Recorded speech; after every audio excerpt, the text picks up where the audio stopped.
Hi all, welcome to சமையல் with Kani. இன்றைக்கி நம்ம பண்ண போகிறது chicken ghee roast. Chicken ghee roast அப்படி இல்லைனா சிக்கன் சுக்கா எப்படி வேணாலும் சொல்லலாம். டேஸ்ட்டு ரொம்பவும் சூப்பராக இருக்கும். சிக்கன் எப்போதுமே குழம்பு, கிரேவி இல்லை பிரியாணி அந்த மாதிரி செய்யாமல் ஒரு டைம் இந்த மாதிரி செஞ்சு பாருங்கள். வறுத்தோமா, அரைச்சோமா, செஞ்சோமான்னு ஆகிடும். ரொம்ப சிம்பிள் டிஷ் இது. இதை செய்கிறதுக்கு எல்லா மசாலாவையும் நம்ம ஃப்ரெஷ்ஷாக வறுத்து தான் அரைக்க போகிறோம். ஸோ ஒரு கடாய் வச்சுக்கோங்க. கடாய் சூடானதுக்கப்புறமா ஒரு 6-7 வரமிளகா, அப்புறம் கொஞ்சம் வரமல்லி, அப்புறம் கொஞ்சம் மிளகு, ஜீரகம், சோம்பு, இது எல்லாத்தையுமே கடாயில் போட்டு நல்லா ஸ்லோ ஃப்ளேமில் வச்சு நல்லா வாசனை வர அளவுக்கு நல்லா வறுத்துக்கோங்க. கரிஞ்சிடாமல் பார்த்துக்கோங்க.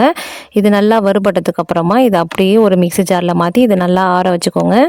இது ஆறுனதுக்கப்புறமா இது கூட கொஞ்சமாக பூண்டு, அது கூட கொஞ்சம் இஞ்சி, நீங்கள் இஞ்சி பூண்டு பேஸ்ட்டாக போடுறீங்க அப்படின்னா ஒரு 2 ஸ்பூன் போட்டுக்கோங்க. இது கூட ஒரு முழு லெமனையுமே நான் கட் பண்ணி ஸ்குவீஸ் பண்ணிக்கிறேன். முழு லெமனோட ஜூஸையுமே போட்டு கொஞ்சமாக தண்ணி கொஞ்சம் கொஞ்சமாக விட்டு நல்லா பேஸ்ட்டாக அரைச்சி எடுத்துக்கோங்க. இது நல்லா அரைச்சி ரெடி பண்ணி வரட்டும். இது ரெடி ஆனதுக்கப்புறமா இது பாருங்கள் எந்த அளவுக்கு நான் வலுவலுன்னு அரைச்சிருக்கேன்னு. இந்த அளவுக்கு கொஞ்சம் தண்ணி விட்டு அரைச்சிக்கோங்க. இங்கே நான் 3/4 கிலோ சிக்கன் எடுத்திருக்கேன். ஸோ 3/4 கிலோ சிக்கன்லேயே இந்த மசாலாவை அப்படியே போட்டுக்கோங்க. இது நல்லா போட்டுட்டு இது மேலே கொஞ்சமாக மஞ்சள் தூள், அப்புறமா தேவையான அளவு உப்பு போட்டு இதை கொஞ்சமாக தயிர் விட்டுக்கோங்க. ஒரு கை தயிர் மட்டும் போட்டு நல்லா பெசரி விட்டுக்கோங்க. இது நல்லா பெசரி இது கிட்டத்தட்ட ஒரு அரை மணி நேரமாவது இது நல்லா ஊறணும், கம்ப்ளீட்டாக ஊறணும். இது நல்லா பெசரி நல்லா இது பண்ணதுக்கப்புறமா இதை அப்படியே எடுத்து வச்சுருங்க. இப்போ ஒரு கடாயில் ஒரு 2 ஸ்பூன் நெய் விட்டுருக்கேன். நான் ஹோலாகவே இவ்வளோ தான் நெய் விட்டுருக்கேன்.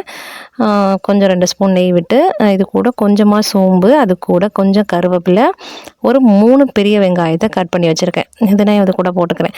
உங்களுக்கு வெங்காயம் வேண்டாம், ரொம்ப ட்ரையாக வேணும் அப்படின்னா நீங்கள் வெங்காயத்தை ஸ்கிப் பண்ணிக்கோங்க. நான் இங்கே சாம்பார் சாதத்தோடு நான் சாப்பிட போகிறேன் அப்படின்றதுனால வெங்காயம் போட்டிருக்கேன்.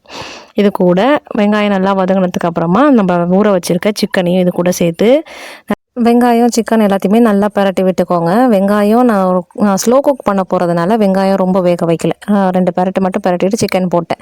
இந்த அளவுக்கு இது நல்லா பரட்டி விட்டுட்டு இதை அப்படியே மூடி போட்டு வேக வச்சுக்கோங்க. இதுலேருந்து நல்லா வெந்து தண்ணியாக சிக்கன்லேருந்து வர தண்ணியே போதுமான அளவு இது நல்லா வெந்துடும். இந்த அளவுக்கு உங்களுக்கு ஓகே அப்படின்னா நீங்கள் சப்பாத்தியோட சாப்பிட்றதுக்கு கரெக்டாக இருக்கும். உங்களுக்கு இந்த அளவுக்கு ஓகேன்னா எடுத்துக்கோங்க. நான் சாதத்தோடு சாப்பிட்றதுனால நல்லா ட்ரை ஆக்கிக்கிறேன்.